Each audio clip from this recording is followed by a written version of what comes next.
BSTC शिक्षण अभिरुचि का जो ये महासंग्राम चल रहा है, इस सब में मैं आपका स्वागत करता हूं।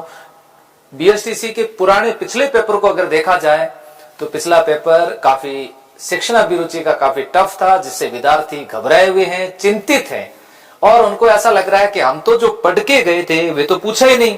हमने पढ़ा था कि बच्चा भाग जाता है, बच्चा देरी से आता है तो क्या करना चाहिए, वे सारे नहीं पूछे। वहां अधिगम सवाल पूछे गए, मनोविज्ञान के सवाल पूछे गए, सृजनात्मकता के सवाल पूछे गए, सीसीई के सवाल पूछे गए। इसके अलावा वहां पर आरटी से संबंधित कुछ सवाल पूछे गए। तो प्यारे विद्यार्थियों, जो टॉपिक के अंदर अपने जो सिलेबस में जो टॉपिक दिए हुए उसी टॉपिक के अकॉर्डिंग तो तैयारी करो आप, और अकॉर्डिंग कोई करवाता नहीं है। सब यही पढ़ाने में लगे हुए हैं कि बच्चा भाग जा रहा है तो क्या करेंगे, कारणों की खोज करेंगे।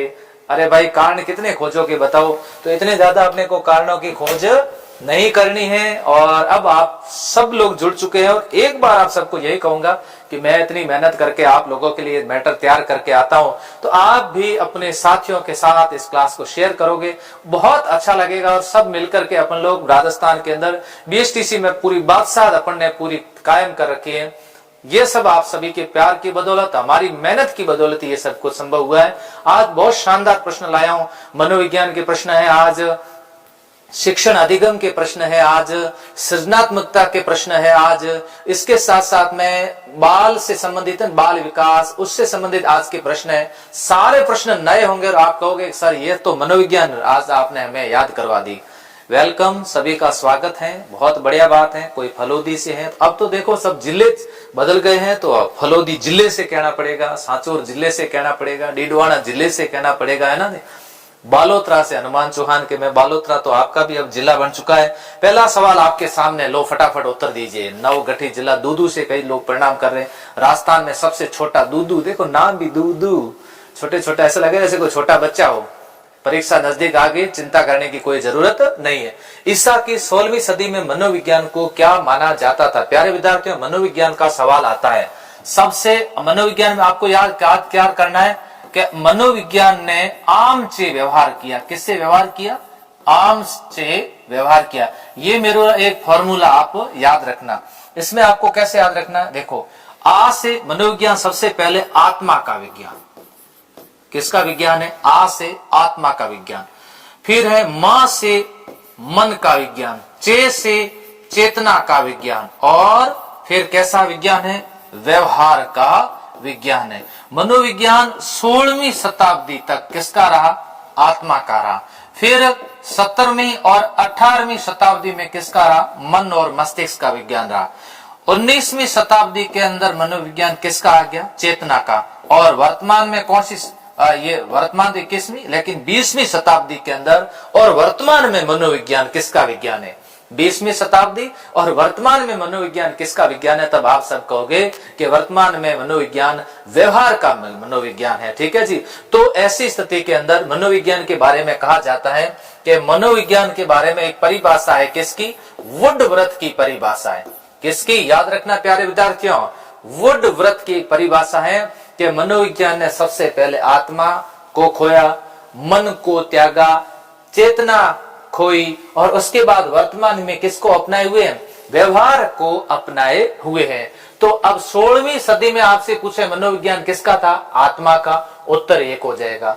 मन और विज्ञान कब था? 17वीं 18वीं में। मस्तिष्क का कब था? ये दोनों 17वीं 18वीं है ना। मन और मस्तिष्क एक ही बात है। मन कहाँ रहता है? मस्तिष्क में, हार्ट में नहीं रहता है, हृदय में नहीं, ध्यान रखना। और बात आती है व्यवहार का। व्यवहार के आपके कौन सी? 20वीं शताब्दी किसकी है? मनोविज्ञान व्यवहार। वर्तमान में मनोविज्ञान सवाल आ जाता है, कैसा विज्ञान है? वर्तमान के अंदर मनोविज्ञान व्यवहार का विज्ञान है। नंबर 1 सही होगा इसमें, आत्मा का विज्ञान। दूसरा सवाल ये लीजिए आपके सामने स्क्रीन पर। मनोविज्ञान व्यवहार का शुद्ध विज्ञान है। देखो ये किसने कहा था? व्यवहार का शुद्ध विज्ञान है। अपने को याद रखना है वाटर।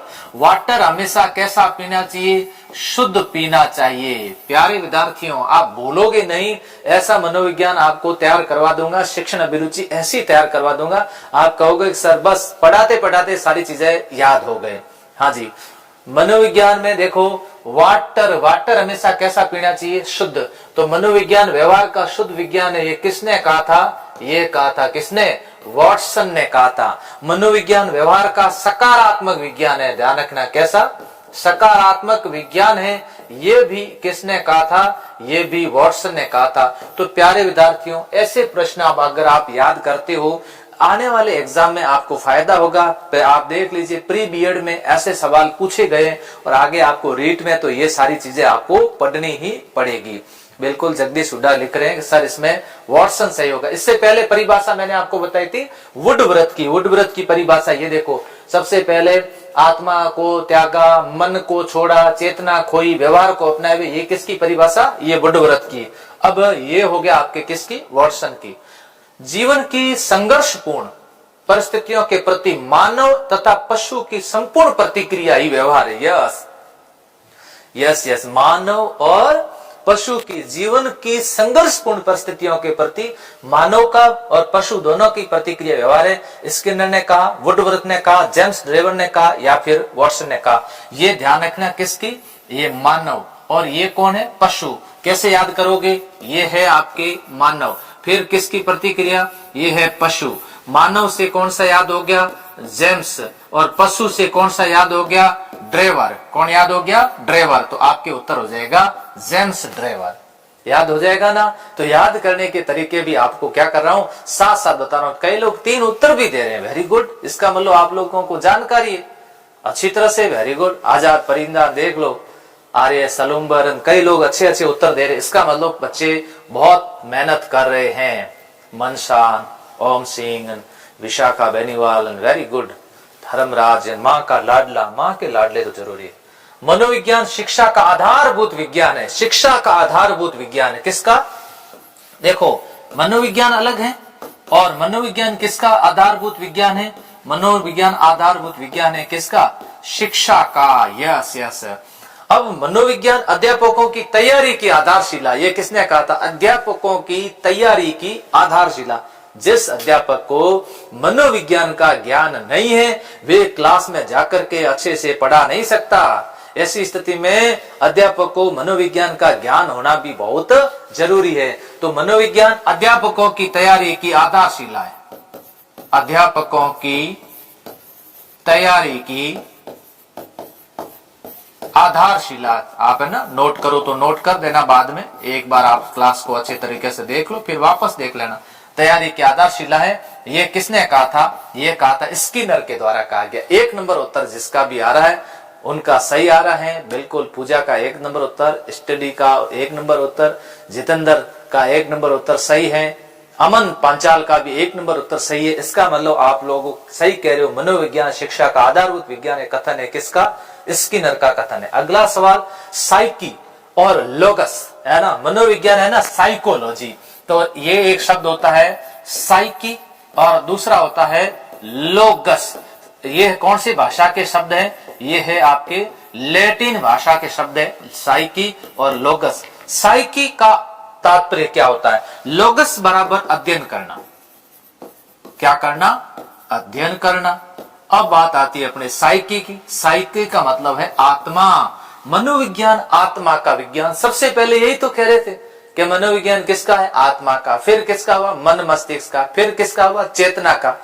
फिर किसका हुआ? मनोविज्ञान व्यवहार का। तो बाद में मनोविज्ञान व्यवहार का विज्ञान हो गया। वुडवर्थ ने सबसे पहले निर्माण किसका किया था? बहुत बार प्रश्न आ चुका है और ये प्रश्न आगे भी पूछा जाएगा। पिछली बार आपकी परिभाषा पूछी थी मनोविज्ञान की कि सीखना विकास की प्रक्रिया। ये पिछली बार बीएसटीसी में आया था। सीखना विकास की प्रक्रिया है, ये किसने कहा था? सीखना विकास। व से विकास, व से वुडवर्थ। मैं हर बार ये पढ़ाता रहता हूँ, रीट में जो विद्यार्थी है उनको पढ़ाता रहता हूँ। व से विकास, व से वुडवर्थ। वुडवर्थ ने सबसे पहले निर्माण किया था किसका? प्रश्नावली का निर्माण सबसे पहले किया था। 2 नंबर उत्तर जिसके भी है। कोई कह रहे साक्षात्कार, नहीं जी, साक्षात्कार गलत है। कोई उत्तर दे रहे निर्धारण मापनी, ये भी गलत है। 1 नंबर उत्तर ओम सिंह का उत्तर 1 नंबर आया है। मुझे बहुत खुशी हुई। आज तो मैं कमेंट इसलिए ज्यादा देख रहा हूं क्योंकि मुझे लग रहा है कि आज क्वेश्चन नए और नए मेरे कौन कौन से विद्यार्थी जो इसका उत्तर दे रहे हैं। अगला सवाल, मनोविज्ञान की सहायता से अध्यापक को ज्ञान होता है। अध्यापक को किसका ज्ञान होता है? मनोविज्ञान की सहायता से। देखो मैंने अभी क्या कहा, एक अच्छा अध्यापक वही होता है जिसको मनोविज्ञान का ज्ञान होता है। बच्चे का मनोविज्ञान जान लेता अध्यापक, उसको पता चल जाता अभी बच्चा पढ़ना चाहता है, अभी पढ़ना नहीं चाहता है। तो किसका जरूरी है? बुद्धि के स्वरूप का, पठन पाठन के उपयोग का, पिछड़े बालकों की समस्या का, उपयुक्त सभी का, यह सभी बातों का ज्ञान हो जाता है। अध्यापक को ज्ञान हो जाता है। देखो बालक की बुद्धि का पता लगा लेते हैं, मनोविज्ञान से आधार पर खूब सारे टेस्टिंग उससे कर देते हैं। पठन और पाठन के उपयोग का पता लगा देते हैं। पिछड़े बालकों की क्या समस्या उसका पता लगा सकते हैं। इसका मतलब उपयुक्त सभी सही है। 4 नंबर उत्तर दिया रामकिशन शर्मा, आपका उत्तर सही। प्रथम मनोवैज्ञानिक प्रयोगशाला स्थापित की गई। यस, अब मैं बता देता हूं 1879 ईस्वी लिपजिंग जर्मनी में। 1879 ईस्वी लिपजिंग जर्मनी के अंदर विलियम वुंट के द्वारा, किसके द्वारा? विलियम वुंट के द्वारा पहली मनोविज्ञान की प्रयोगशाला स्थापित की गई। क्या विलियम मैकडूगल ने की? नहीं। वॉटसन व्यवहार संबंधित विलियम वुंट ने दी? बिल्कुल विलियम वुंट। फ्रायड ने एक सिद्धांत दिया था जिसका नाम है मनोविश्लेषणात्मक। यह सिगमंड फ्रायड का दिया हुआ सिद्धांत है। प्यारे विद्यार्थियों, ये मनोविज्ञान की संबंधित हर एक सवाल आप लिख लेना। तो मनोविज्ञान की पहली प्रयोगशाला आपसे सवाल पूछे कब हुई? 1879। कहां पर हुई? लिपजिंग में। लिपजिंग कहां पर है? जर्मनी में। इसके संस्थापक कौन थे? William Wundt. सवाल क्या है? मनोविज्ञान की पहली प्रयोगशाला विलियम वुंट के द्वारा स्थापित की गई। अब देखो प्रयोगशाला जिसने स्थापित की है वो, पहला सवाल आपके सामने, मनोविज्ञान का जनक, मनोविज्ञान का आपसे पूछ ले जनक कौन है? उत्तर क्या दोगे? अरस्तु। क्या दोगे? अरस्तु। आधुनिक मनोविज्ञान का जनक, आधुनिक मनोविज्ञान का जनक, उत्तर क्या दोगे? William James. क्या दोगे? जेम्स। अब जिसने प्रयोगशाला बनाई है वो प्रयोगात्मक मनोविज्ञान का जनक होगा। बताओ उत्तर क्या है? प्रयोगात्मक। जिसने प्रयोगशाला बनाई है ना, विकासात्मक मनोविज्ञान का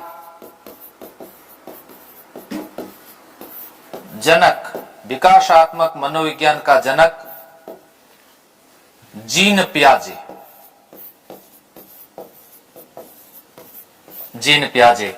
अब देखो McDougall, William James, William Wundt. 4 number उत्तर आ रहा है आप लोगों का? देखते हैं दे रहे नहीं दे रहे। Yes yes yes, William Wundt उत्तर दे रहे। बहुत बढ़िया बात है, खुशी की बात है। इतना समझाने के बावजूद भी फिर 1 नंबर उत्तर कैसे आ रहा है? तो 4 नंबर उत्तर इसमें राइट होगा। व्यक्ति की सभी विशेषताएं कुछ हद तक आनुवंशिक और वातावरण कारकों का प्रतिफल है। ऐसे कुछ परिभाषाएं आपको याद करनी है, ऐसी परिभाषाएं कुछ आपको कंठस्थ करनी है। बिग और हंट की ये परिभाषा, जिसमें बिग और हंट मतलब यहां पर क्या करना, देखो ऐसे याद करना, आनुवंशिक है ना। आनुवंशिक ये कैसा है? ये किससे संबंधित है? बिग से संबंधित है। प्लस वातावरण, ये किससे संबंधित है? ये हंट से संबंधित। वातावरण में हंटर बहुत पढ़ते हैं ना, तो यहां उत्तर हो जाएगा कितने नंबर? 4 नंबर। ईमाइल एक ग्रंथ है। ईमाइल ध्यान रखना, ईमाइल ग्रंथ है, हमेशा आपने को याद रखना है। किसका है? रूसो का है। ऐसे कुछ सवाल जो फिक्स है उसको क्या कर लीजिएगा? उसको रट्टा मार लीजिएगा, क्योंकि दूसरा कोई ऑप्शन भी नहीं है।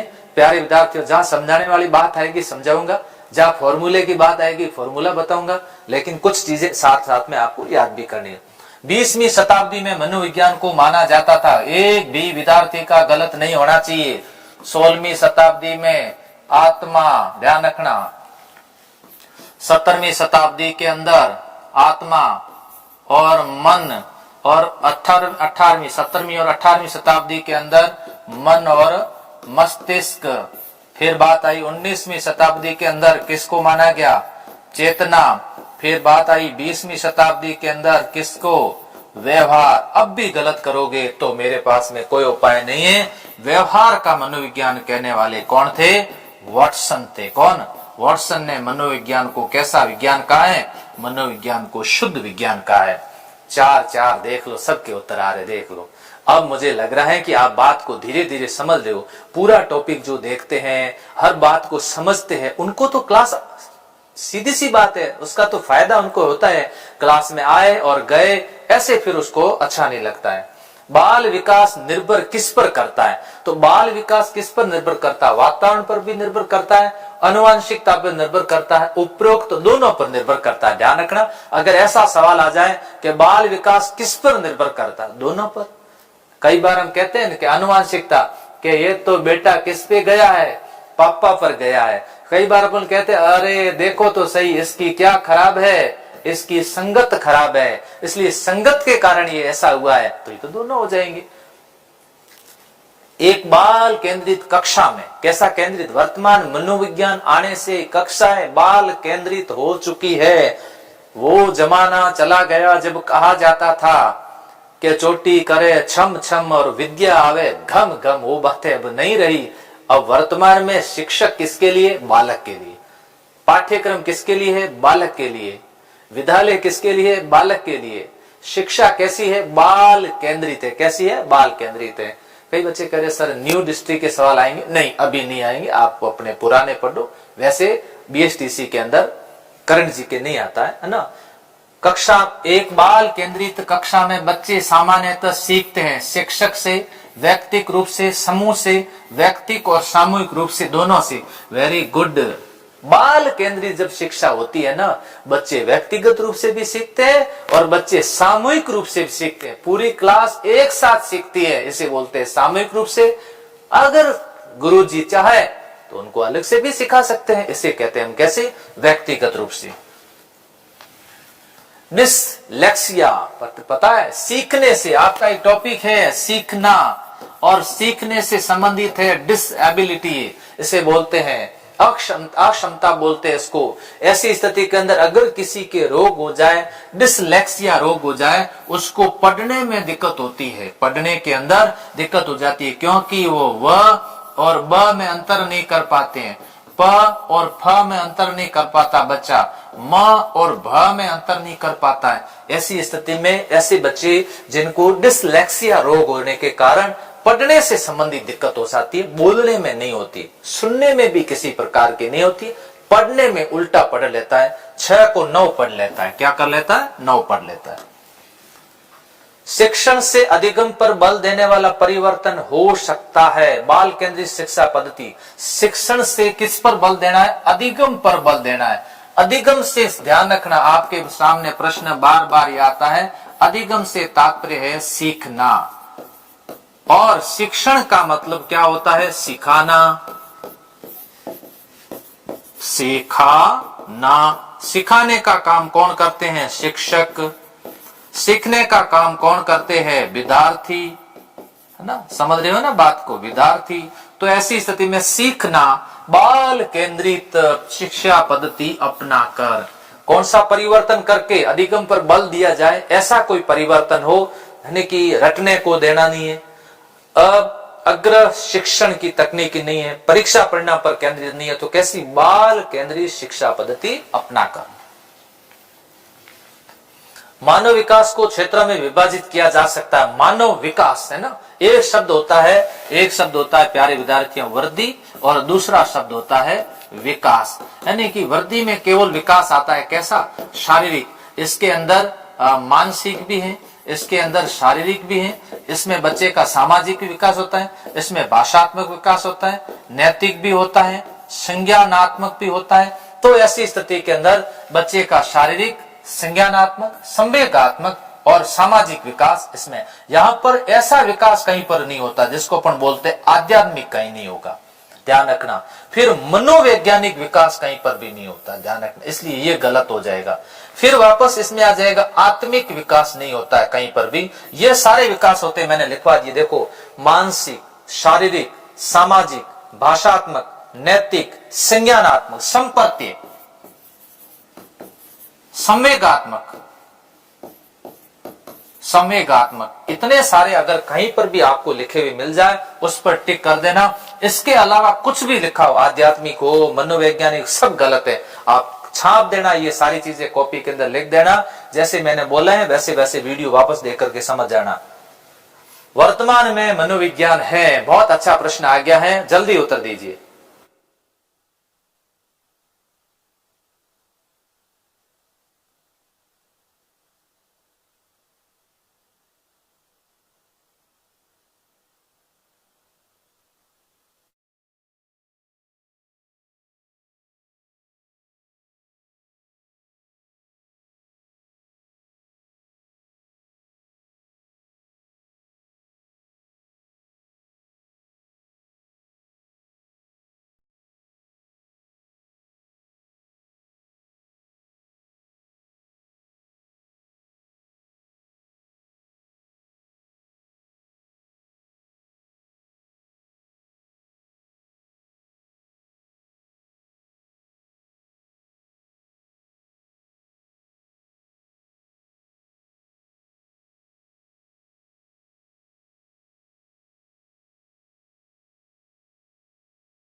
उस समय वो मनोविज्ञान नहीं था, देखो उस समय मानव विकास था। क्या था? यहाँ था मानव विकास। देखो समझ लेना, कहीं ऐसा ना गलती मत करना, यहाँ मानव विकास।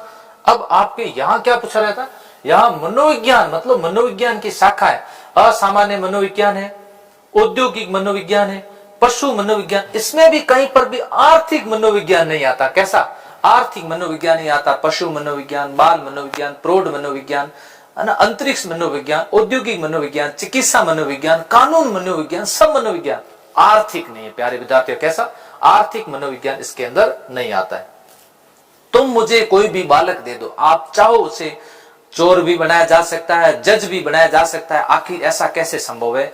ऐसा संभव है किसके आधार पर? वातावरण के आधार पर ऐसा किया जा सकता है।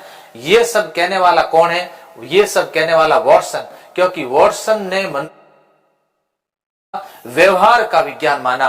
व्यक्ति के व्यवहार में बदलाव लाया जा सकता है, व्यक्ति को खुद को बदला जा सकता है।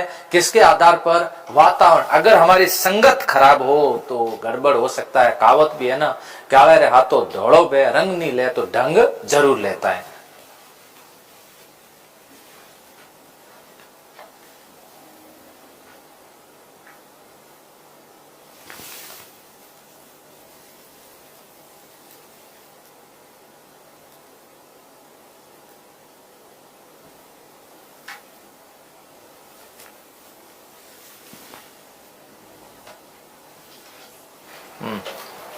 लीजिए अगला प्रश्न आपके सामने है, देख लीजिए, अगले प्रश्न में उत्तर दीजिए। अगला प्रश्न आपके सामने है, लीजिए। इनमें से किस विचारक ने बालक के प्रारंभिक अनुभवों पर बल दिया? और किंडरगार्टन विधि, वेरी गुड, किंडरगार्टन विधि सवाल पूछा जा सकता है। रूसो के द्वारा, फ्रोबेल के द्वारा, हर्बर्ट के द्वारा, या फिर जॉन लॉक के द्वारा। वेरी गुड, किंडरगार्टन विधि। एलकेजी पढ़ते हो और आप कभी भी LKG, UKG, लोअर किंडरगार्टन, अपर किंडरगार्टन। तो यहाँ पर लोअर किंडरगार्टन, अपर किंडरगार्टन, ये किससे संबंधित है? फ्रोबेल से संबंधित है। उत्तर हो जाएगा इसमें कितने नंबर? 2 नंबर उत्तर राइट होगा, फ्रोबेल।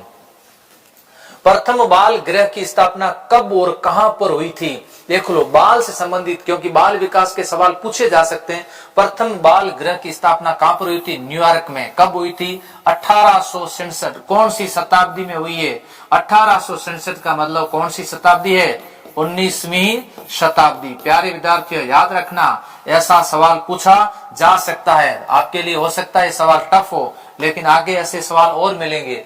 भारत में बाल अध्ययन की शुरुआत कब हुई थी? लगभग 1820 में। हो ही नहीं सकता, लगभग 1930 में या 1710 में 1730, 30 गलत, 1710 गलत, 1720 गलत। भारत में बाल अध्ययन की शुरुआत 1930 में हुई है। बाल अध्ययन संबंधित आंदोलन भी हुए। अमेरिका के अंदर आए स्टैनले हॉल, जिन्होंने बाल अध्ययन से संबंधित वहां पर आंदोलन किया। उन्होंने कहा कि वर्तमान की शिक्षा पद्धति को बाल केंद्रित करो। कैसी करिए?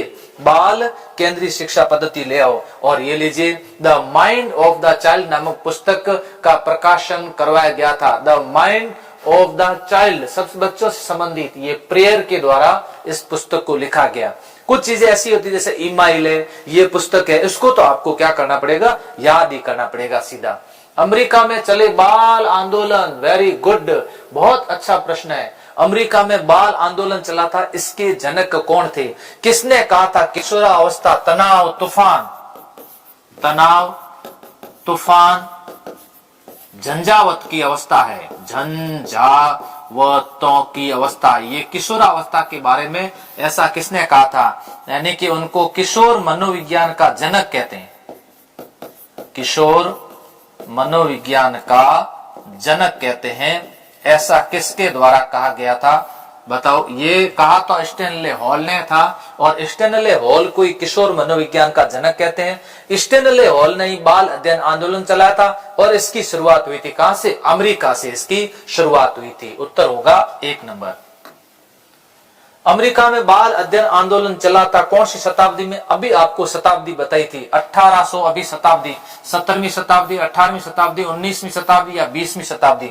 क्यों? क्योंकि इसमें अपन ने सवाल पढ़ा था ये वाला। अब देखो ये कौन सी शताब्दी? बाल सुधार गृह, देखो 1887 में हुआ है, तो शताब्दी कौन सी है? 19वीं शताब्दी। इसलिए उत्तर क्या देना है इसके अंदर अपने को? 19वीं शताब्दी। कैसी? 19वीं शताब्दी। जिसका भी उत्तर है उन सब का राइट है। वेरी गुड, बहुत बढ़िया। और भी विद्यार्थियों के साथ शेयर करिएगा ताकि सभी विद्यार्थी अपने इस शानदार प्रश्नोत्तरी का फायदा ले सके। यह प्रश्नोत्तरी यूनिक है। यह प्रश्नोत्तरी केवल टाइम पास करने के लिए नहीं है, बच्चों का डाटा खराब करने के लिए नहीं है। इस प्रश्नोत्तरी में बच्चों को खूब सारा ज्ञान मिलेगा, नए प्रश्न मिलेंगे जिसमें वो विद्यार्थी खुद चाहते हैं कि किसी भी गाइड में ऐसे प्रश्न नहीं दिए हुए हैं। बीएसटीसी की सारी गाइडें मैंने देख ली, उसमें से सवाल आते ही नहीं है, सवाल बिल्कुल डिफरेंट आते हैं। मेरी क्लास से आप जरूर देखना, आपको निराश नहीं करूंगा, इतना विश्वास दिलाता हूं प्यारे विद्यार्थियों। स्टैनले हॉल ने स्थापना की थी child study society, child welfare organisation, बिल्कुल है ना, बाल अध्ययन सोसाइटी, स्टडी सोसाइटी और वेलफेयर ऑर्गेनाइजेशन संगठन बनाए थे, इन दोनों को स्थापित किया था। बाल मनोविज्ञान का आधुनिक नाम क्या? वर्तमान में बाल मनोविज्ञान को कहते हैं, क्योंकि देखो शिक्षा मनोविज्ञान, बाल मनोविज्ञान, प्रौढ़ मनोविज्ञान, किशोर मनोविज्ञान, औद्योगिक मनोविज्ञान, चिकित्सा मनोविज्ञान, ऐसे बहुत सारे मनोविज्ञान के फील्ड, क्षेत्र कह सकते हैं, शाखाएं कह सकते हैं, ब्रांच है ना। इसमें से बाल मनोविज्ञान को वर्तमान में किस नाम से जानते हैं? देखो प्यारे विद्यार्थियों, विकासात्मक, प्रयोगात्मक, विश्लेषणात्मक। तो सही है उसका उत्तर कितने नंबर? बाल विकास। विकासात्मक मनोविज्ञान का जनक कौन है? जीन पियाजे। जीन पियाजे हो गया। प्रयोगात्मक आपको मैंने अभी बताया था, विलियम वोंट। विलियम वोंट किससे हैं? प्रयोगात्मक। विश्लेषण मनोविश्लेषणात्मक है सिगमंड फ्रायड। क्या कौन है? Sigmund Freud. उत्तर हो जाएगा 1 नंबर। यस। अगला सवाल ये लीजिए आपके सामने, विकासात्मक मनोविज्ञान। कैसा मनोविज्ञान? आपकी बात विकासात्मक मनोविज्ञान है बाल मनोविज्ञान का विस्तार, बाल विकास का विस्तार, समाज मनोविज्ञान का विस्तार, उपरोक्त में से कोई नहीं। ओहो, तो विकासात्मक, विकासात्मक यानी कि किसका विकास करना है? बालक का विकास। तो बाल विकास का क्या है? विस्तार है, क्योंकि बाल मनोविज्ञान का वर्तमान नाम बाल विकास है, तो हम यही तो कह सकते हैं ना, क्या है? बाल विकास है। यस। तो उत्तर हो जाएगा इसका 2 नंबर।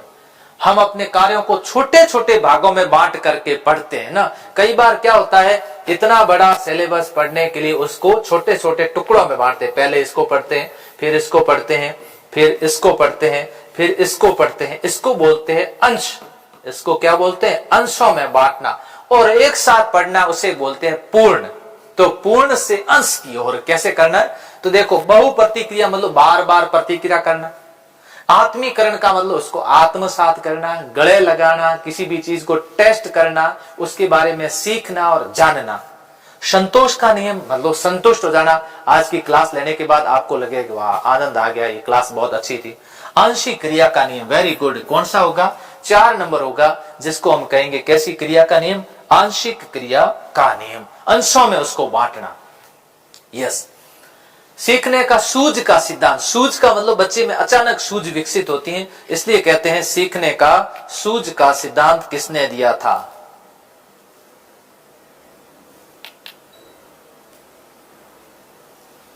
सीखने में सूझ अचानक विकसित होती है। सूझ का मतलब होता अंतः दृष्टि कहते हैं, और देने वाले कौन थे?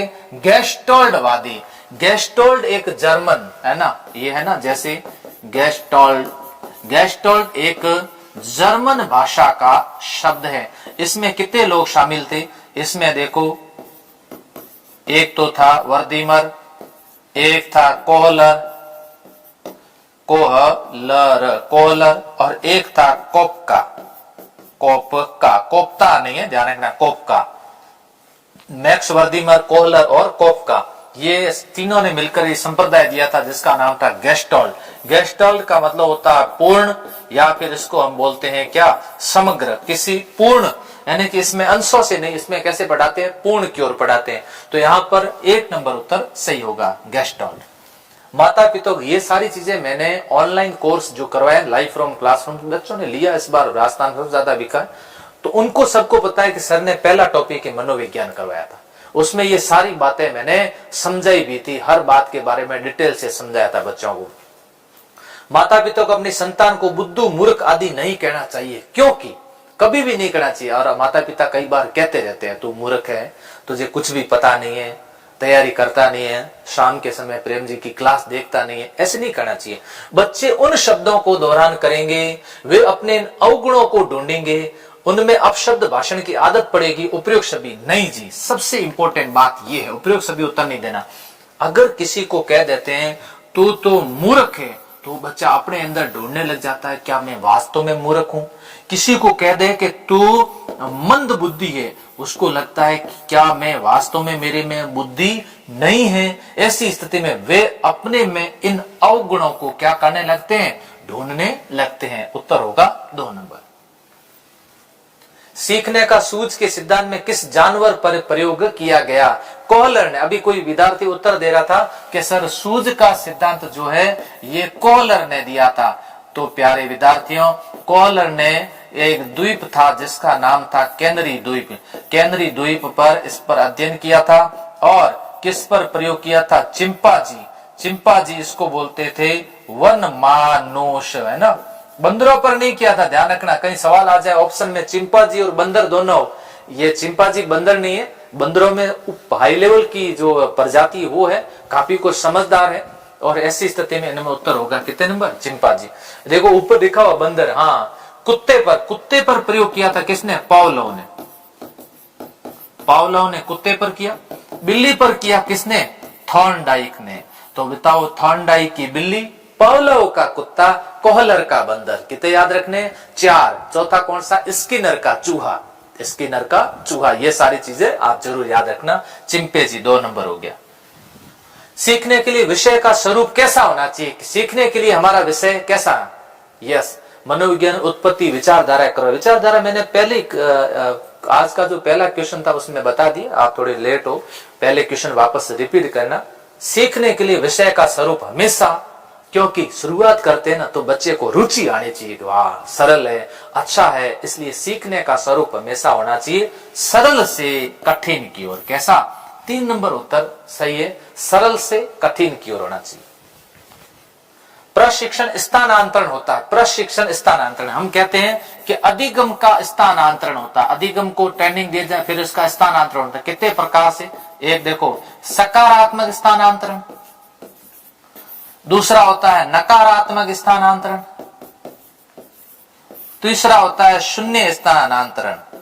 तो स्थानांतरण कितने प्रकार का होता है? 3 प्रकार का। स्थानांतरण कितने प्रकार का? 3। सकारात्मक मतलब क्या होता है? साइकिल चलाने वाला बच्चा स्कूटर चला लेता है, एक परिस्थिति में सीखा हुआ ज्ञान दूसरी परिस्थिति में यदि काम आ जाए, ये तो सकारात्मक हो गया। दूसरा नकारात्मक, भारत के ड्राइवर अमेरिका में गाड़ी नहीं चला सकते, क्यों?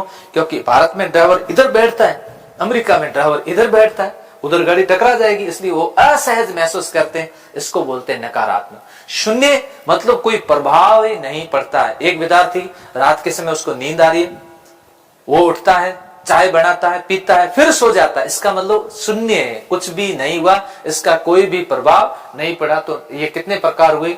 3। अधिगम स्थानांतरण के मुख्यतः कितने प्रकार है? 3। बाकी और तो अधिगम स्थानांतरण होता ही है, मुख्य 3 है। थॉर्नडाइक के 3 मुख्य नियम है। थॉर्नडाइक ने 3 मुख्य नियम दिए, 5 गौण नियम दिए। कितने? 5 गौण नियम दिए। मैं इसका फॉर्मूला भी विद्यार्थियों को बता चुका हूं। आ बहु, आ बहुसा, आम जैसा। आ बहुसा कैसा है? आम जैसा, आम। आ बहुसा, आम जैसा। आ का मतलब आत्मीकरण, कैसा? आत्मीकरण। बहु का मतलब बहुप्रतिक्रिया, बहुप्रतिक्रिया। कोई बात ही समय लगता है तो भी आपको याद करना चाहिए। चा का मतलब साहचर्य। आ का मतलब आंशिक क्रिया, आंशिक क्रिया का नियम, अंशों में से। मां का मतलब मनोवृत्ति का नियम, मनोवृत्ति, अभिवृत्ति है ना, एटीट्यूड कहते हैं। तत्परता, बिल्कुल। कितने नंबर उत्तर आ रहे? वेरी गुड, 4 नंबर उत्तर ज्यादा दे रहे, क्या बात है। वसुंधरा लिख रही ऑल सही है। सोनम डी, कोमल, सुजाना राम, दालू राम, वेरी गुड। प्रेम चौधरी कह रहे डी, जितेंद्र कह रहे सर डी। इसका मतलब 4 नंबर। थॉर्नडाइक के 3 मुख्य नियम। आप सोचोगे 1 नियम, 2 नियम, 3 नियम, तो उत्तर सही होगा। प्रयोग सभी ध्यान रहे, ऐसा नहीं हो कि इसमें सवाल आएगा थॉर्नडाइक के 3 में से कौन सा नहीं है, ये दे देंगे। आ बहुसा कैसा है? आम जैसा, गुटली जैसा नहीं है, बहुसा आम जैसा। ये आपको भी साथ साथ में याद रखना। कोहलर का अधिगम सिद्धांत निम्न में से कौन सा था? ये मैंने समझा दिया है, इसके बारे में मैं कुछ नहीं कहूंगा, सबका उत्तर आना चाहिए। कोहलर का सिद्धांत बताओ, मैं दूसरों के बता देता हूं। पुनर्बलन का सिद्धांत CL हल ने दिया। प्रयासरत त्रुटि का सिद्धांत थॉर्नडाइक का है। प्रयत्न एवं त्रुटि थॉर्नडाइक का है। उद्दीपन अनुक्रिया का सिद्धांत किसका है? थॉर्नडाइक का है। SR थ्योरी है ना, कैसी? उद्दीपन S और अनुक्रिया R मतलब रेस्पॉन्स थ्योरी। तो इसका उत्तर क्या होगा? देखते हैं किस किस के उत्तर आ रहे हैं सही। सबके उत्तर लगभग यही होगा। सर इसको अंतर्दृष्टि का सिद्धांत बोलते हैं और दूसरा इसको सूझ का सिद्धांत भी बोलते हैं। और ये देने वाला कौन था? देने वाला था कोहलर। 3 नंबर उत्तर सही होने चाहिए। यस, राजस्थान जी के, बिल्कुल राजस्थान जी के मैराथन करवा दूंगा ना, बेफिक्र रहो। सीखना है एक, बताओ सीखना क्या है? सुबह राजस्थान जी के करवा दूं क्या? बताओ। यस लो, उत्तर दीजिए, देखते हैं। सुबह शाम 2 समय धमाका कर देंगे।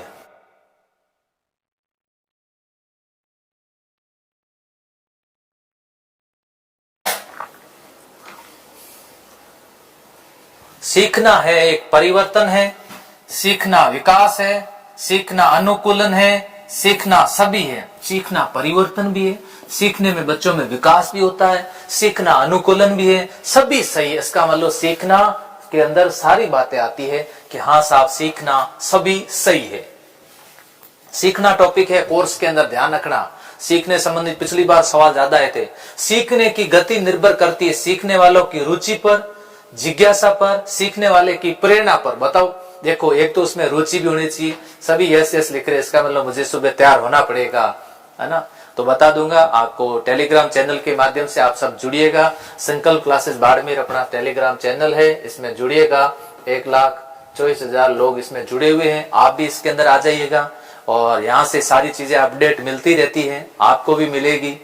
चैनल में कुछ न कुछ नई सीखने कुछ चीजें भी मिलती है, हम आपको भी बताते रहेंगे।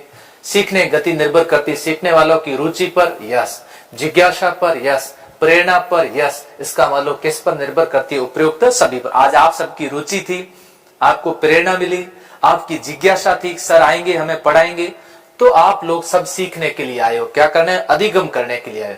पुनर्बलन के सिद्धांत का प्रतिपादन किसने किया था? अभी थोड़ी देर पहले बताया था। यहाँ पर अगर किसी विद्यार्थी ने ध्यान से देखा हो, मैंने यहाँ लिखा था पुनर्बलन का सिद्धांत CL हल। तो देखो पुनर्बलन का सिद्धांत प्रतिपादित किया किसने? CL हल ने दिया। पावलोव को अनुबंधन का पिता कहते हैं। किसका? अनुबंधन का पिता कहते हैं। बताओ आप में से कौन बताएगा पावलोव को नोबेल पुरस्कार कब मिला था? तो मैं मानता हूं कि आप वास्तव में तैयारी कर रहे हो। पावलोव को नोबेल पुरस्कार कब मिला था? पावलोव का सिद्धांत था CR, कंडीशनल रेस्पॉन्स। पावलोव ने अपने सिद्धांत में प्रयोग किया था किस पर? कुत्ते पर प्रयोग किया था, कंडीशनल रेस्पॉन्स थ्योरी दी थी। कॉलर का सिद्धांत आ गया प्यारे विद्यार्थियों, कौन सा? सूझ और अंतर्दृष्टि का सिद्धांत। फ्रायड ने मनोविश्लेषणात्मक सिद्धांत दिया 1904। Very good. इसका मतलब विद्यार्थी अच्छे पढ़ रहे हैं, मेहनत कर रहे हैं, और मेरे ऑफलाइन बैच के विद्यार्थी भी आपके साथ साथ जुड़े हुए हैं ना। तो उत्तर होगा ये पावलोव का। पावलोव यहाँ टिक नहीं करना है। पावलोव को नोबेल पुरस्कार दिया था 1904 में। वो तो पुनर्बलन हो गया CL हल्का। थॉर्नडाइक का अधिगम सिद्धांत में से नाम से जाना जाता है। थॉर्नडाइक का सिद्धांत किस नाम से जाना जाता है? जल्दी उत्तर दीजिए। देखो पुनर्बलन का सिद्धांत वापस बता देता हूं, CL हल्का है तो थॉर्नडाइक का नहीं। अंतर्दृष्टि सूझ का सिद्धांत किसका है? कोहलर का है, कोहलर का है। सदृश्यकरण का सिद्धांत, सादृश्यकरण का सिद्धांत थॉर्नडाइक का नहीं है। ऐसा कोई स्पेशल अलग से सिद्धांत नहीं है। प्रयास एवं त्रुटि का सिद्धांत, यह प्रयत्न और भूल का सिद्धांत। बिल्ली यही तो करती है। बिल्ली बाहर पिंजरे से बाहर निकलने के लिए खूब सारे प्रयत्न करती है, लेकिन गलतियां भी बहुत करती है। इसलिए हम प्रयत्न और भूल का सिद्धांत भी कहते हैं। नंबर 1 सही है। अगला सवाल, अधिगम का मुख्य चालक कौन है? अधिगम का मुख्य चालक कौन है? बताओ। मुख्य चालक मतलब ड्राइव, उसको बोलते हैं ड्राइव। वो होने पर सीखना, सीखते बच्चे ज्यादा है, सीखते ज्यादा। ऐसा इस ड्राइव कौन सा जिसके बारे में कहते हैं? अभिप्रेरणा, शिक्षण विधि, पाठ्य पुस्तकें, सहपाठी। सहपाठी का मतलब कौन होते हैं? दोस्त। ये तो पढ़ने ही नहीं देते, ये तो अधिगम में चालक नहीं है, ये अधिगम में कैसे है? अधिगम के अंदर बाधक है। इसलिए कहा जाता है कि जब अगर अच्छे दोस्त हो और जिससे आपको प्रेरणा मिले, वे दोस्त अधिगम के अंदर चालक होते हैं। यदि आपकी संगत सही नहीं है, आपके दोस्त अच्छे नहीं है, तो आपके अधिगम के अंदर वो बाधक हो सकते हैं। इसलिए दोस्त हमेशा अच्छे बनाओ जो आपको सफलता दिलाए, आपकी सफलता की राह को आसान कर दे। अभिप्रेरणा, शिक्षण विधि, पाठ्य पुस्तकें। उत्तर होगा इसके अंदर क्या होगा? 1 नंबर। अधिगम का मुख्य चालक होता है अभिप्रेरणा। यस। गेस्टाल्ट का अर्थ क्या है? अभी थोड़ी देर पहले बताया था मैंने, कहा गेस्टाल्ट का अर्थ होता है पूर्ण, गेस्टाल्ट का अर्थ होता है अवयव, गेस्टाल्ट का अर्थ होता है क्या? समग्र। पूर्ण होता है, अवयव होता है, समग्र होता है। इसलिए गेस्टाल्ट जर्मन भाषा का शब्द है जिसका सामान्य अर्थ क्या है? समग्र। मैक्स वर्दहैमर, कोहलर, कोफका, ये तीनों गेस्टाल्टवादी माने जाते हैं। जब पूर्व प्राप्त अनुभव समस्या को हल करने में सहायक होता है, जब पहले से प्राप्त अनुभव समस्या को हल करने में सहायक है। साइकिल चलाना सीखने पर स्कूटर चलाना आसानी से आता है, इसका मतलब है माइनस नहीं है, प्लस है। ऋणात्मक, नकारात्मक, धनात्मक, सकारात्मक। उत्तर क्या हो जाएगा? धनात्मक स्थानांतरण इसको कहते हैं। पूर्व प्राप्त अनुभव समस्या को हल करने में सहायक होता हो। उत्तर होगा 2 नंबर, सकारात्मक। हम जो भी नया काम करते हैं उसे आत्मसात करते हैं। क्या करते हैं? आत्मसात करते हैं, सीखते हैं। छोटे बच्चे जो होते हैं ना, आप देखना, कोई भी चीज उसको दे दो, वो उसको क्या करेंगे? टेस्ट करेंगे। क्या कर रहे हैं? उसको आत्मसात कर रहे हैं। ऐसी स्थिति में उनसे देखो, जहर के डब्बे वगैरह उनसे दूर रखे जाते हैं। आज सामने उनके सांप आ जाए, बिच्छू आ जाए, कुछ भी आ जाए, उसको हाथ लेकर के पकड़ लेंगे। सारी चीजें आत्मसात करने की। इस नियम को कौन सा नियम कहते हैं? इस नियम को कहते हैं आत्मीकरण का नियम। जब हम टुकड़ों में याद करते हैं उसे कहते हैं आंशिक क्रिया का नियम। जब हम प्रैक्टिस ज्यादा करते हैं उसे कहते हैं अभ्यास का नियम। जब हमें परिणाम मिलता है और जिससे हमें संतोष की भावना मिलती है उसे कहते हैं किसका नियम? प्रभाव का नियम। 4 नंबर। इसमें उत्तर होगा 1।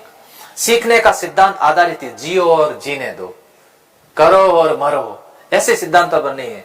प्रयत्न और भूल उपयुक्त में से कोई नहीं। सीखने का सिद्धांत हमेशा इस पर आधारित है। किस पर? जियो और जीने दो पे नहीं है मेरे प्यारे विद्यार्थियों, करो और मरो के ऊपर नहीं है, क्योंकि ये है प्रयत्न पर और भूल पर। हमें सीखने में बहुत सारी गलती, हमने साइकिल सीखी, गलतियां खूब की, फिर सीखी, स्कूटर सीखा, गलतियां खूब, लिखने का सीखा, खूब गलतियां की, फिर सीख रहे। अभी आप लोग टेस्ट जितनी बार देते हो फिर उसमें सीखते रहते हो।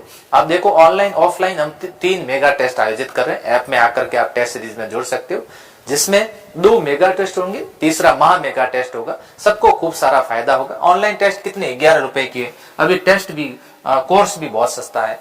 स्किनर ने प्रयोग किए थे, मैंने कहा था सबके बताना। कुत्ते का पर प्रयोग किया किसने? पावलोव ने। बंदर पर प्रयोग किया किसने? कोहलर ने, चिंपांजी ने ना, कोहलर ने। बिल्ली पर प्रयोग किया किसने?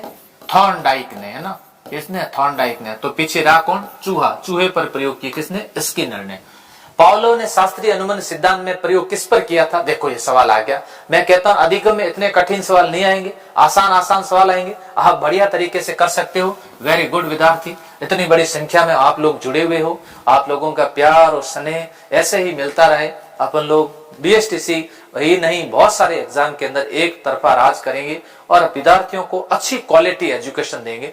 और भी हमारी टीम के लोग एक दो कल परसों से क्लासेस लेने शुरू कर देंगे, आपके साथ जुड़ेंगे।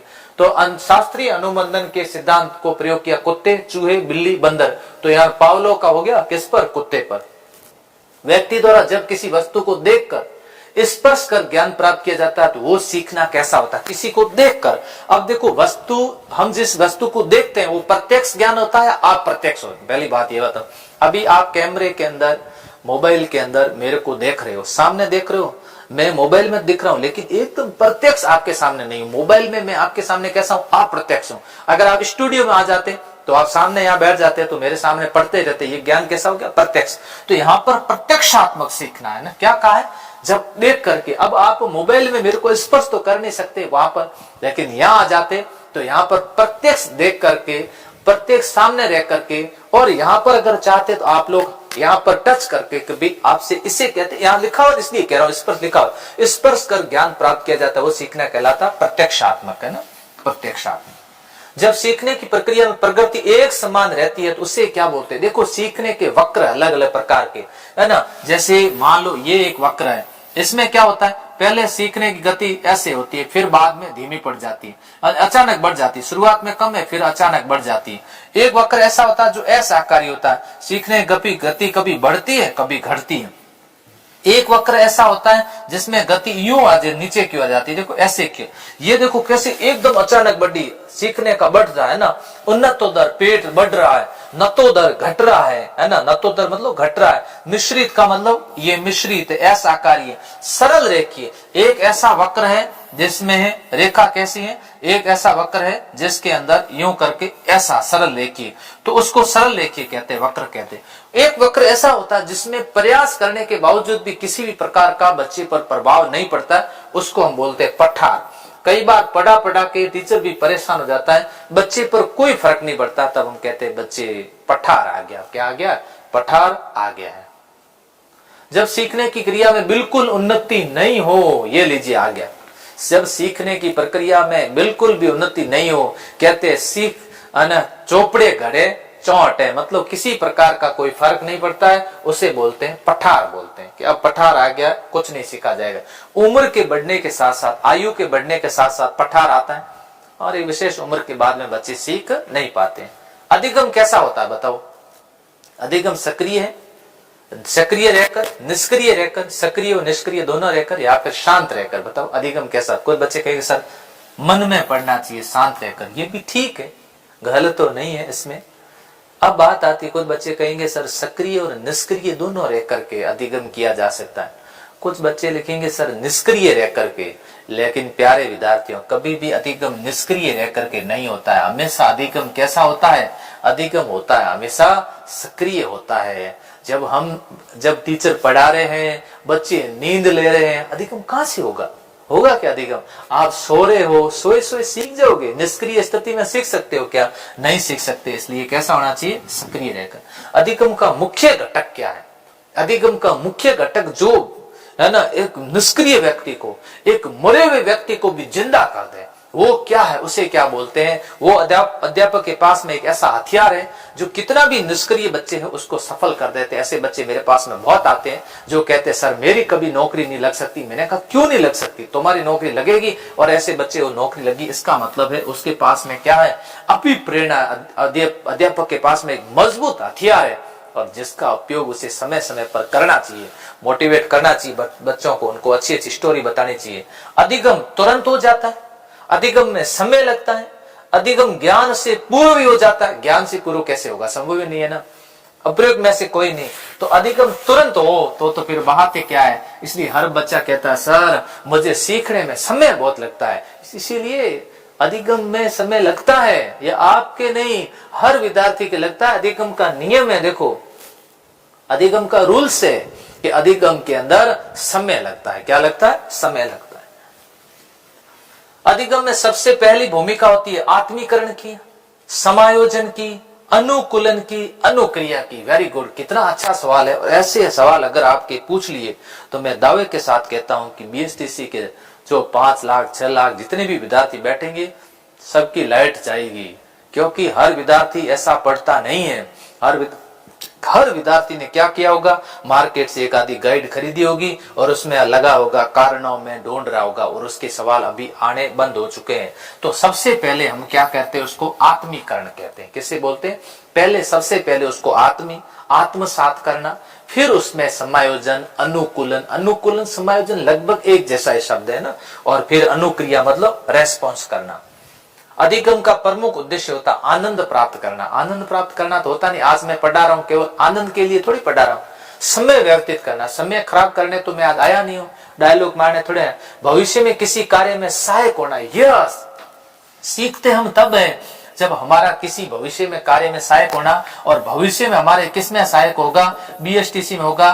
प्लस साइकोलॉजी मैंने आपको पढ़ाई किस में होगी? रीट में काम आएगी। प्लस काम किस में आएगी? अध्यापक भर्ती में भी आपके पावलो वगैरह सब आएंगे। आप उसमें भी मुझे धन्यवाद दोगे कि ये तो सर ने हमारे को बीएसटीसी के अंदर भी सिखाया था। ध्यान रखना। तो भविष्य में किसी कार्य में क्या होना? सहायक होना।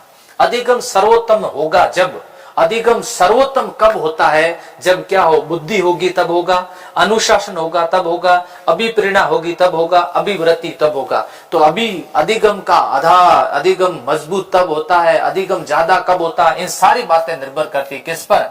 अधिगम सर्वोत्तम तब होगा जब क्या होगी? अभिप्रेरणा होगी। अभिप्रेरणा नहीं है तो अधिगम सर्वोत्तम नहीं होगा। उद्दीपक अनुक्रिया, उद्दीपक SR, ध्यान रखना, अनुक्रिया के मध्य साहचर्य स्थापित करने वाले प्रक्रम को कहते हैं।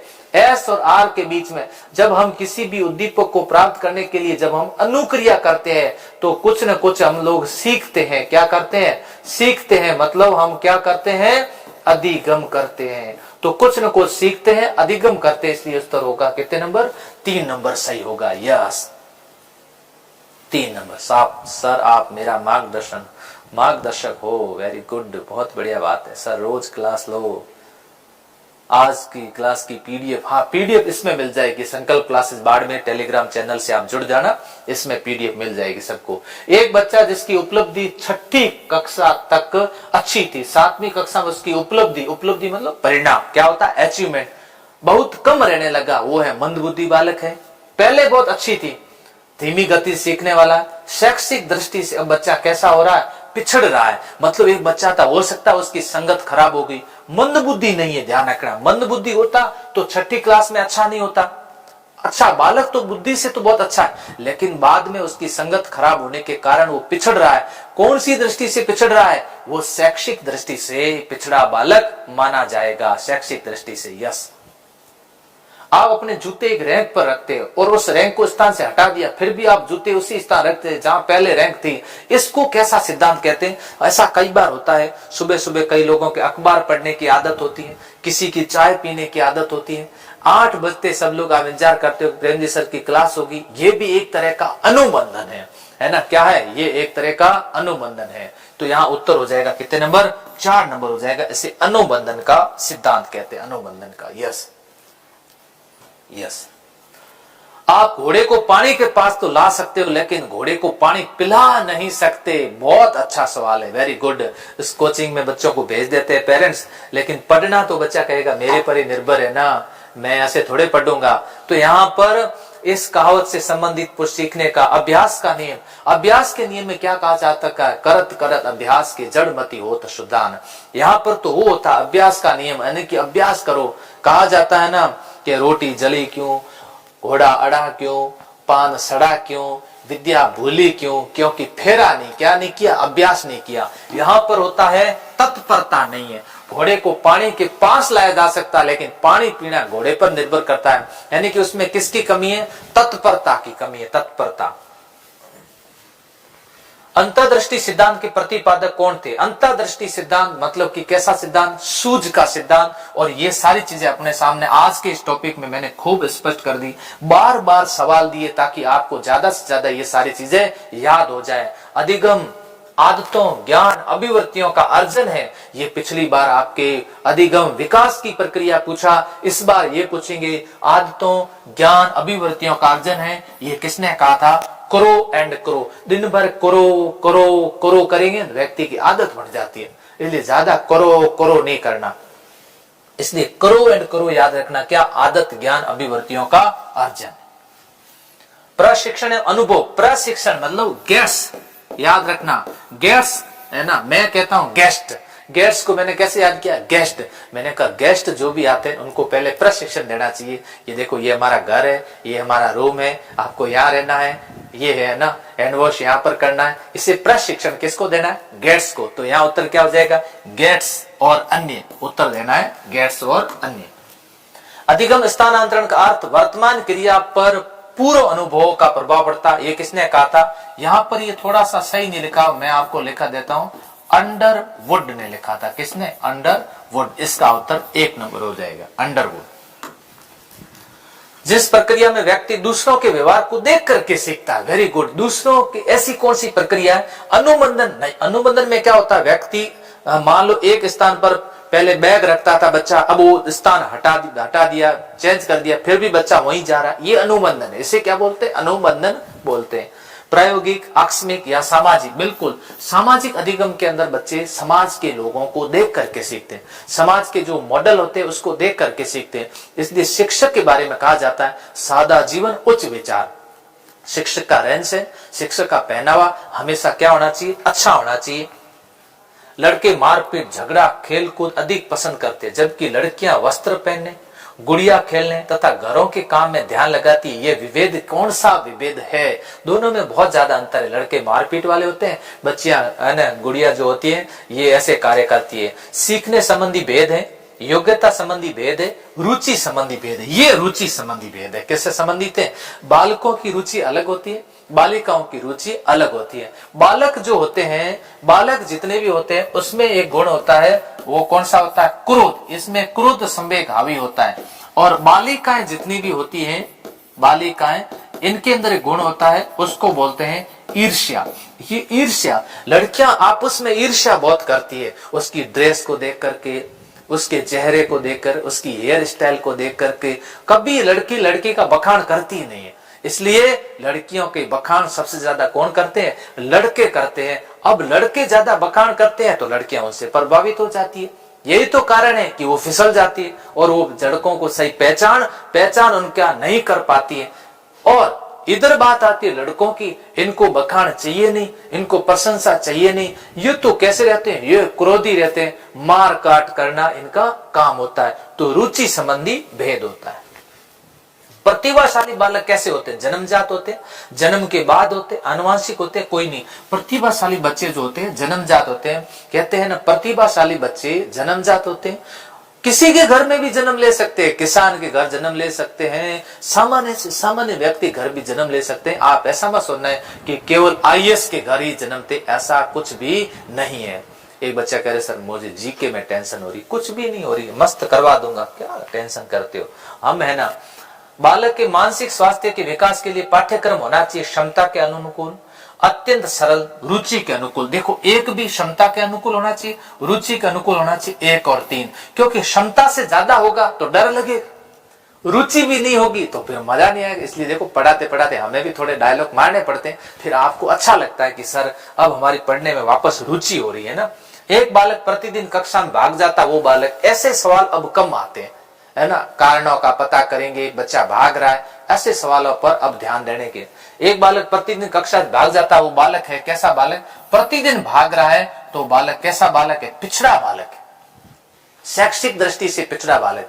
शिक्षा में रुचि नहीं ले रहा है। 6ठी क्लास में ले रहा था, 7वीं क्लास में नहीं ले रहा है। यस, कोटा से राम राम। बिल्कुल पूरा राजस्थान देख रहा है, कितना अच्छा आ गया। कोरोना ने हमें बहुत कुछ सिखाया है प्यारे विद्यार्थियों। अगर ये ऑनलाइन मंच नहीं होता तो आप मुझे भी नहीं जानते, मैं आपको भी नहीं जानता। आज राजस्थान में किसी भी कोने में जाते हैं विद्यार्थियों की भीड़ रहती है। यही तो पूंजी है, यही तो हमने पाया है।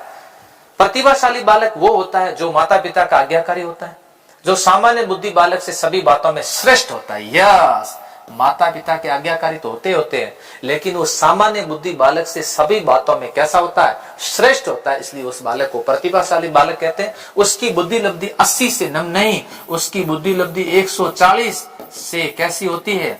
अधिक होती है। 140 से अधिक होती है। अगला सवाल उत्तर दो, फटाफट पढ़ो।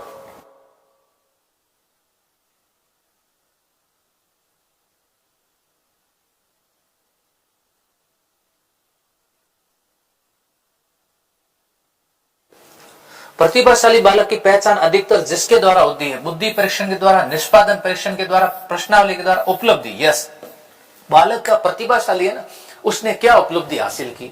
6ठी क्लास में, 7वीं क्लास में उपलब्धि कैसे हासिल की, उसको अचीवमेंट कैसे भी कहते हैं। लेकिन यहाँ पर निष्पत्ति भी साथ में दे दिया, निष्पादन भी दे दिया, तो दोनों शब्द आजाद आपको उत्तर उपलब्धि पर देना ना, बच्चे की उपलब्धि।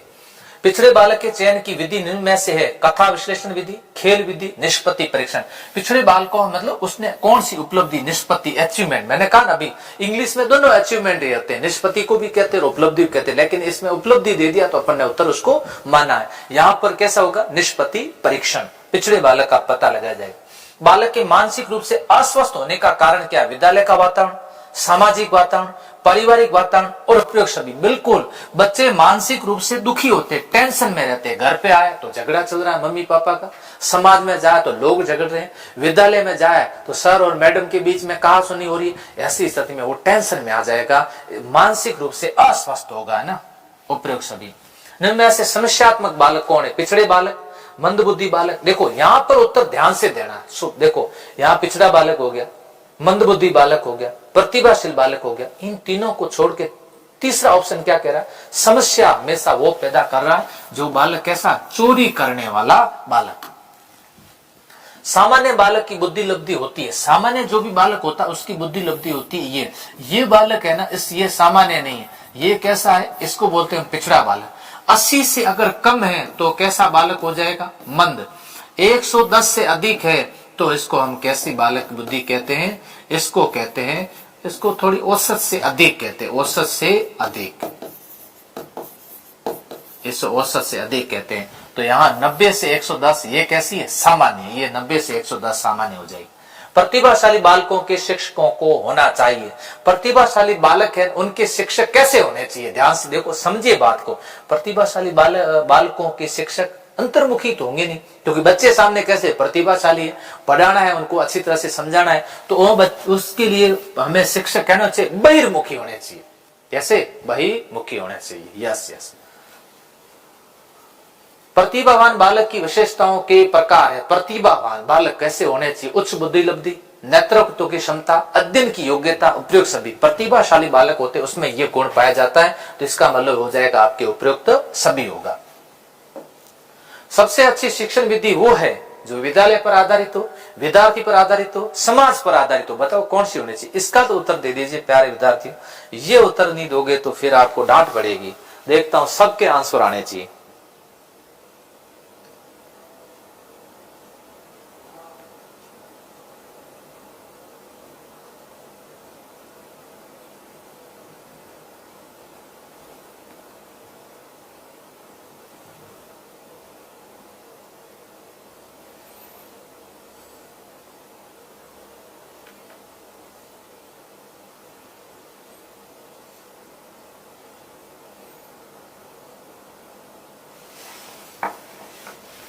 बताओ क्या उत्तर दे रहे हो? बी बी दे रहे हो, वेरी गुड। सबका उत्तर आ रहा है सर, विद्यार्थी आधारित होनी चाहिए। बहुत बढ़िया बात।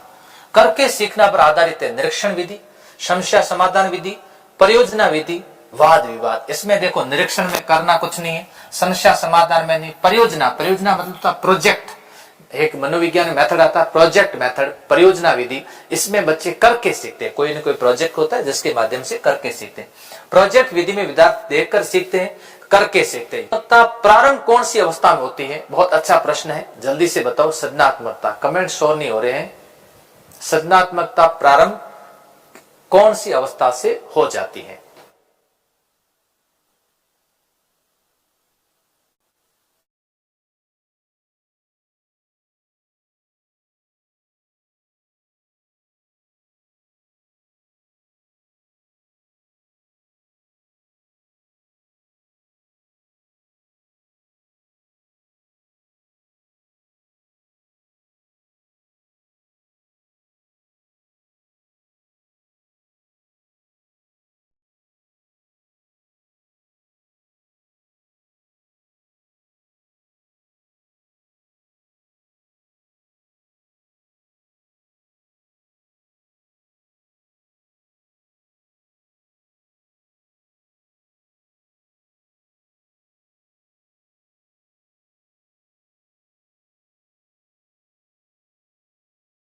इसका लोप होने लगता है। अधिक नियंत्रण अनुशासन में, अधिक नियंत्रण और अनुशासन रखने से सृजनात्मकता का धीरे धीरे क्या होने लगता है? लोप। मतलब इसमें अनुशासन ज्यादा है, बच्चे पर हमने नियंत्रण ज्यादा कर दिया, ऐसी स्थिति के अंदर उसमें लोप होने लगता है।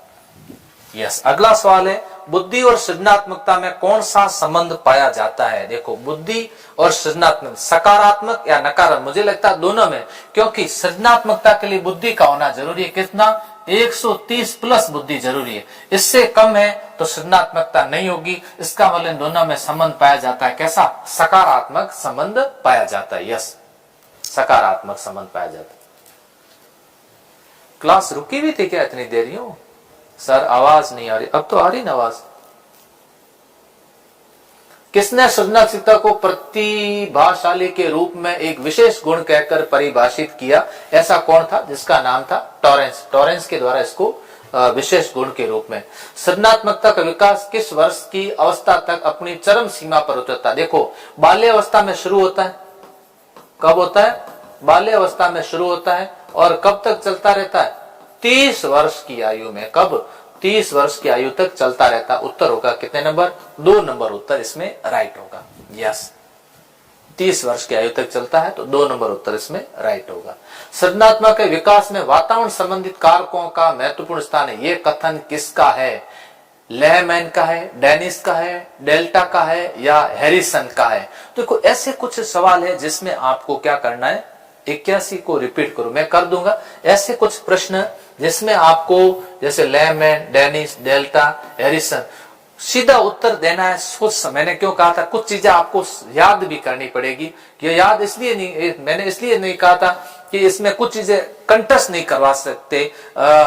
मैं बार बार बोलूं ना, आप याद करो, ऐसे कंठस्थ नहीं करने। आपको खुद को इसको सही तरह से समझना।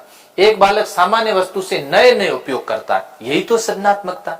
एक बालक नए नए उपयोग करता है, उसको हम क्या बोलते हैं? सृजनशीलता। प्रतिभा नहीं, कलात्मकता नहीं, सृजनशीलता याद रखना है ना। एक और सवाल आगे वाला देखना आप। एक बालक असंभव प्रतीत होने वाले कल्पना करता है, क्या कहेगा? उसके प्रश्न सुनो। बालक कहेगा, सर यदि घरों के नीचे पहिए लग जाए, ये असंभव वाली बात की। बालक कहेगा, सर मनुष्य के पंख लग जाए, असंभव वाली बात कही। बालक कहेगा, सर हमें भूख नहीं लगे तो क्या होगा? असंभव प्रतीत होने वाली बात कही। ऐसी कुछ बातें असंभव प्रतीत होने वाली करें तो वो बालक कैसा है? सृजनशील बालक है। कैसा? उसको सृजनशील बालक कहते हैं। एक बालक अनुपयोगी प्लास्टिक थैलियों से कलात्मक वस्तु बनाता है। अब बताओ, अनुपयोगी घर पे प्लास्टिक थैलियां थी और उससे बढ़िया तरह से कलात्मक वस्तु बनाता है, इसको भी हम क्या बोलते हैं? सृजनशीलता बोलते हैं। सृजनशीलता बोलते हैं। एक बालक अनुपयोगी सुंदर पेंटिंग बनाता, देखो वस्तुओं से सुंदर क्या बना रहा है? पेंटिंग बनाता है, इसको भी सृजनशीलता कहते हैं। सृजनशीलता कहते हैं। ये सवाल रिपीट हो गया है वापस, इसलिए मैं इसके आगे बढ़ता हूं। 58 नंबर पर अपन डिस्कस नहीं करेंगे, ये सवाल आ गया है, आप लोग देख लेना। ये वेरी इंपॉर्टेंट है, इसको आप पढ़ लेना, क्योंकि सृजनात्मकता में कैसा चिंतन पाया जाता है? सृजनात्मकता जैसी होती है उसमें चिंतन पाया जाता है, कैसा? अपसारी चिंतन पाया जाता है। यस, सृजनात्मकता के अंदर सृजनात्मकता का एक भी सवाल आपका छूटना नहीं चाहिए, गलत नहीं होना चाहिए। और भी मैं अलग अलग टॉपिक के सवाल ले आऊंगा, जैसे कल ले आऊंगा और टॉपिक अलग अलग टॉपिक के लाऊंगा। सृजनशील बालकों का विशेष लक्षण है समस्याओं के प्रति सजग नहीं होना, ये तो है नहीं। गतिशील चिंतन का अभाव, ये भी नहीं है। प्रबल जिज्ञासा, समायोजन के प्रति जागरूक नहीं होना, ये भी नहीं है। इसका मतलब प्रबल जिज्ञासा का होना, ये लीजिए प्रबल जिज्ञासा का होना। और बताओ साहब, आप सभी को बहुत बहुत धन्यवाद, आभार कि आपने इतना प्यार और इतना स्नेह दिया। सभी को बस यही कहना चाहता हूं कि सब लोग जुड़े रहना। आपको आज की क्लास कैसी लगी कमेंट करके जरूर बताना, इसलिए हमें भी प्रेरणा मिलती है और हमें धन पूंजी कुछ भी नहीं चाहिए। और आप लोग अगर अभी तक नहीं जुड़े हैं तो संकल्प क्लासेस बाड़मेर टेलीग्राम चैनल के साथ में जरूर जुड़ जाना। आप सभी को शुभ रात्रि, पढ़िएगा, मस्त रहिएगा, आनंद के साथ रहिएगा और इस क्लास को वापस भी एक बार जरूर देख लेना। धन्यवाद।